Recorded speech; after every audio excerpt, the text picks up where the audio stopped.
اهلا بيك في حلقه جديده مع اتعلم مع العسال، وفي الحلقه رقم 9 في كورس الباور بي اي. والنهارده هنتكلم على معادله مهمه جدا واكثر المعادلات استخداما في الباور بي اي وفي الداكس، وهي معادله كالكوليت. فيلا بينا دلوقتي نخش على طول في الموضوع ونشوف بتعمل ايه.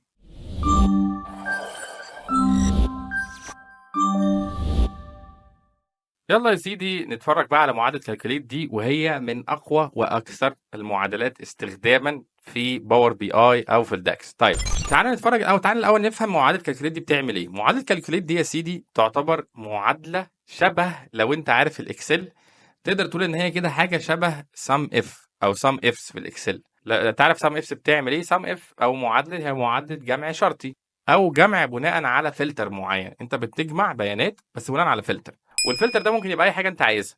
الفلتر ده ممكن يبقى اي حاجه انت عايزها، بس هنا ما عندناش في الداكس او في الباور بي اي ما عندناش حاجه اسمها سم افس وافريج افس وهكذا، ولكن عندنا معادله كالكوليت. ومعادله كالكوليت يمكن استخدامها مع اي عمليه حسابيه، يعني ممكن نقدر نعمل اي عمليه حسابيه باستخدام معادله كالكوليت، سواء بقى سم افريج من ماكس وات ايفر اللي انت عايزك تعمله تقدر تعمل الكلام دوت بعمليه فلتريشن. حد يقول لي طب ما احنا عندنا في هنا الاوبشن اهوت اللي هو بتاع فلترز، يعني احنا عندنا ممكن نحط فلترز او عندنا فلترز في باور بي اي. يعني هقول لك انت ممكن تحقق حاجه شبه دوت باستخدام الفلترز، بس هاويفر معادله ان انت تستعمل الكلام ده في هيئه معادله. المعادله او القيمه دي تقدر ان انت تبقى تخليها ريوزابل، يعني يمكن اعاده استخدامها وادراجها في عمليات اخرى او في فاريبلز اخرى او تحط لها في فيجواليزيشنز ثانيه. هو دوت الفرق. احنا ممكن نجمع ونحط فلترز، او ممكن نعمل اي عمليه ونحط فلاتر هنا عندنا عادي ونوصل لنفس النتيجه اللي ممكن توصل لها معادله كالكوليت.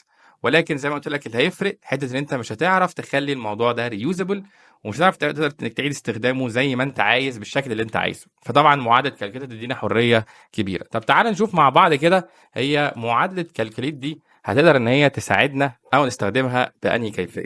تعالى نروح نتفرج على الداتا بتاعتنا تاني، نروح على التيبل فيو ونروح نتفرج على الداتا بتاعتنا ونروح على الفاكت سيل. لو نروح على الفاكت سيل يا سيدي، تعالى مثلا نروح نبص على حاجه زي التوتال اكسكلودنج تاكس اللي هو عمود المبيعات بتاعنا. التوتال اكسكلودنج تاكس، ماذا لو ان انا عايز اجمع التوتال اللي انا بعته بس مش لاي حد؟ انا عايز اجمع التوتال دوت لمثلا واحده من الستيتس، عندنا ستيت معينه، والستيتس دي طبعا زي ما انت شايف موجوده في جدول الديم سيتي. فلو انا رحت دوست على الستيت، فلان انا عندي ستيتس مختلفه اهو، الاسكا وكاليفورنيا ونيفادا. انا مثلا عايز اجمع اللي انا بعته في مثلا كاليفورنيا، مثلا انا عايز اجمع اللي انا بعته في كاليفورنيا بس. فدي عباره عن عمليه جمع شرطي، هجمع بشكل شرطي. طيب تعال نروح ونرجع تاني اللي عندنا هنا، وهنروح على عمود او التيبل بتاع الفاكت سيل وهدوس عليه وهروح اكريت نيو ميجر. هنا بقى طبعا مش هروح اعمل كالكوليتد كولوم. انا هنا هعمل ايه؟ هنا هعمل ميجر. ليه؟ لان انا عايز اجمع جمع شرطي، فانا عايز اطلع بقيمه معينه او بعمليه معينه، فانا هجمع عمليه جمع شرطي فاستخدم لها ميجر، مش هستخدم لها كالكوليتد كولوم. فهدوس على نيو ميجر، هيجي لي الميجر بتاعي هنا. هقول له الميجر دوت هسميه، هقول له كاليفورنيا سيلز مثلا، مبيعات كاليفورنيا. وهروح اعمل ايه بقى دلوقتي؟ اول حاجه هجيب معادله كالكوليت، هكتب كالكوليت. لاحظ هتلاقي معادله كالكوليت قدامنا اهيت ظهرت لنا اهي. هدوس تاب عشان اشغلها. هتلاحظ السنتكس بتاعها او المعادله دي بتاخد ايه؟ بتاخد اكسبريشن. الاكسبريشن دوت هو العمليه الحسابيه اللي انت عايز تعملها، عمليه حسابيه انا عايز اعملها. فبالتالي هستخدم هنا احط العمليه بتاعتي، وبعد كده بقدر اطبق فلترز. عندك فلتر 1 2 3 4، اقدر بقى اطبق الفلترز اللي انا عايزها زي ما انا عايز. فالاكسبريشن هنا زي ما انا قلت لك ممكن يكون عمليه، اي عمليه بقى، سم افريج من ماكس كاونت، اي حاجه بقى انا اقدر احطها هنا از اكسبريشن. فاحنا قلنا ان احنا عايزين نجمع الايه؟ نجمع السيلز. فانا هقول له السم، هجيب معادله سم. هيقول لي انت عايز تجمع ايه؟ هقول له انا عايز اجمع التوتال اكسكلودنج التاكس. فهدوس توتال، فلاقي التوتال اكسكلودنج التاكس اهوت في جدول الفاكت سيل، وادوس عليه تاب واروح قافل معادله سم. فانا كده خلصت الاكسبريشن، كده انا حطيت الاكسبريشن بتاعي. انا قلت له اجمع لي التوتال اكسكلودنج تاكس في جدول الفاكت سيل. بس هل انا عايز اجمعهم كلهم؟ لا، انا مش عايز اجمع كله، مش عايز اجمع كل السيلز او كل البيع، لا انا عايز اجمع البيع اللي احنا بعناه لكاليفورنيا فقط. فساعتها بقى هبدا ابلاي، هتحط الفاصله وابدا بقى اروح ابلاي الفلترز بتاعتي. فهقول له من هات لي عمود الستيت او province اللي هو في الديم سيتي، في جدول الديم سيتي. تمام. وانا الفلتر بتاعي هيبقى هتروح على عمود الستيت بروفنس في الديم سيتي، بس مش ايه، وهتفلتر وهتقول يعني هتقول له انا عايز القيمه اللي هي اسمها كاليفورنيا، واروح دايس حاططها ما بين دبل كوتيشن. ليه دبل كوتيشن؟ لان ده طبعا ده نص او تكست، فلازم احطه ما بين دبل كوتيشن. فانا كده قلت له ايه؟ قلت له اجمع كل التوتال اكسكلودنج تاكس، بس مش كله، اللي هو بناء على اللي موجود في عمود الستيت بروفنس في جدول الديم سيتي اللي هو بيساوي كاليفورنيا. وساعتها اقدر اقفل كده. كده حطيت فلتر واحد. ينفع احط فلتر تاني؟ ممكن احط فلتر تاني عادي. ممكن اقول له حط ستيت بروفنس تاني، وان هو يبقى مثلا حط لي فلتر تاني مثلا على نيفادا، فيجمع لك كاليفورنيا ونيفادا وهكذا. فانا هقفل كده المعادله بتاعت كالكوليت. تمام. وهندوس انتر.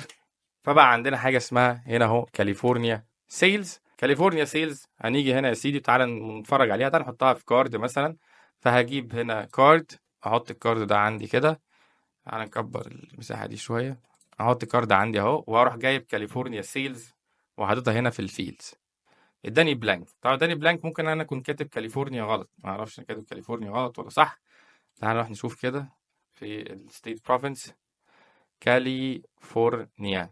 انا كاتبها صح، المفروض اكتبها صح. طب ليه ما جمعش بقى؟ ايه اللي يخلي ان انا هنا لما جيت حطيت السيلز دي الفلتر ده ما جمعش؟ تعالى نرجع تاني على الفيو بتاع الريبورت. مدينا هنا بلانك. وانا تعالى نروح نبص على الكاليفورنيا سيلز، احنا كاتبينها صح. لا، احنا مش كاتبينها صح. شفت؟ كالي، ده انا كاتبها كلها غلط. كاليفورنيا، كاليفورنيا. انتر. كده اشتغلت. شفت؟ طبعا لازم تاخد بالك ان احنا ايه، انا كنت كاتب كاليفورنيا غلط خالص، كنت كاتبها فاهم يعني، كنت كاتبها حاجه تانية، كنت كاتبها كده. كنت كده كاليفورنيا، كاليفورنيا مش كاليفورنيا. فيعني لما ظبطناها كاليفورنيا الايه الداكس اشتغلت صح معانا، وحسبت لنا قالت لك والله كاليفورنيا سيلز عامله 9 مليون.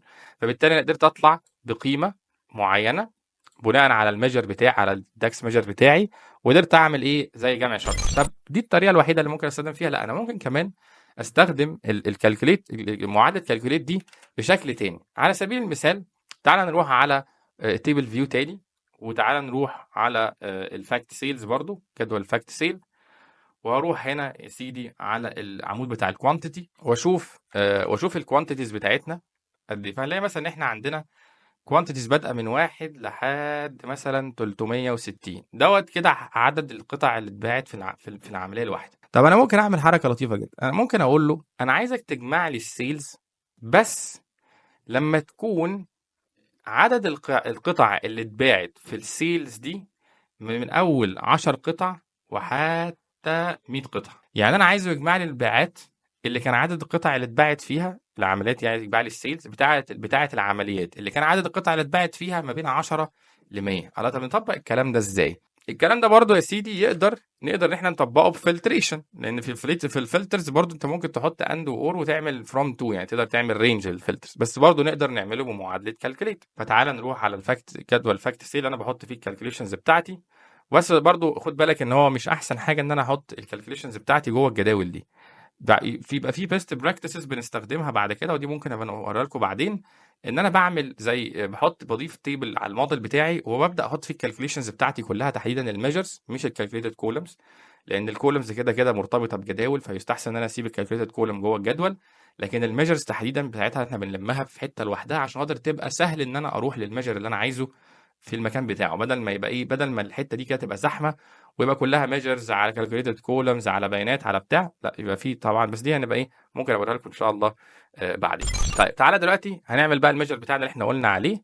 فهنروح نقول له اعملها نيو ميجر. طيب الميجر دوت يا سيدي هيبقى ايه؟ هنروح كده نقول له ان انا عندي هنا السيلز between 10 to 100 كيو، مثلا من 100 من 10 قطع ل 100 قطعه في البيع. طبعا هو الاسم طويل شويه بس يعني عادي، يعني مش مشكله. فهقول له هروح اجيب معادله كالكوليت برضو، ماشي، واقول له الاكسبريشن بتاعي ان انت من التوتال هات لنا الاكسبريشن، سوري هنحط السم هيبقى بتاع التوتال excluding التاكس. فهقول له sum وهقول له total excluding التاكس كده اهو، واقفل معادله سم. بعد كده اجي في الفلتر بقى وهقول له ايه، هقول له برضو هات لي بقى الكوانتيتي اللي هي في الفاكت سيل، الكوانتيتي اللي الفاكت سيل عندنا، وهقول له الكوانتيتي دي تكون اكبر من 10 او اكبر من او تساوي 10 more than or equal 10، واروح عامل فاصله واحط برضو اقول له الفاكت سيل، هقول له برضو الكوانتيتي في الفاكت سيل اهوت، كوانتيتي في الفاكت سيل. تمام. وهنيجي كده هنا وهقول له ايه، ان هي بقى تكون اصغر من او تساوي 100. فكده من 10 لحد 100، لان انا لو قلت اصغر من بس او اكبر من بس واصغر من بس فهيجيب لي من بعد ال 10 ومن بعد ال 100، فانا كده عملت انكلود لل 10 وال 100 معايا. وساعتها اقدر اقفل معادله كالكوليت بهذه الكيفيه واروح دايس انتر. فكده الميجر بتاعي تحت هنا اتعمل اهوت سيلز between 10 to 100 quantity قطع او بيس، ممكن تبقى بيسز قطع وات ايفر يعني. واقدر برضو اجيب كارد واحط هذه المعلومه جوه الفيلدز هنا، هيقول لك ايه 13 مليون. ده حجم السيلز اللي اتباعت ما بين 10 ل 100 قطعه. طب هل الرقم ده صح ولا لا؟ عندك طريقه من الاثنين، ان انت تروح دبل تشيك في الداتا نفسها، او ان احنا نجرب نغيره ونشوف هل الكلام ده صح ولا لا. فممكن ادوس على الميجر بتاعي واغيره، اقول له مثلا هات لي ما بين، نقلل البراكت ما بين اكبر من، يعني ما بين اكبر من او يساوي 10 هنقول له اكبر من او يساوي 50 قطعه. تمام. كده انا عدلت الميجر بتاعي، وهنا اصغر من او يساوي 100 وادوس انتر، فهنا بقت 10 مليون اهو. لو قلت له بقى ما بين مثلا 80 قطعه، غيرت هنا اهو ل 80 قطعه. تمام. وقلت له اصغر من او يساوي 100 ودوست انتر، بقت 6 مليون. واضح، يبقى واضح ان احنا الايه، العمليه بتاعتنا او اللي هي عمليه الفلتريشن بتاعتنا ماشيه صح، وقادرين ان احنا نحسب هذه الحسابات بشكل لطيف.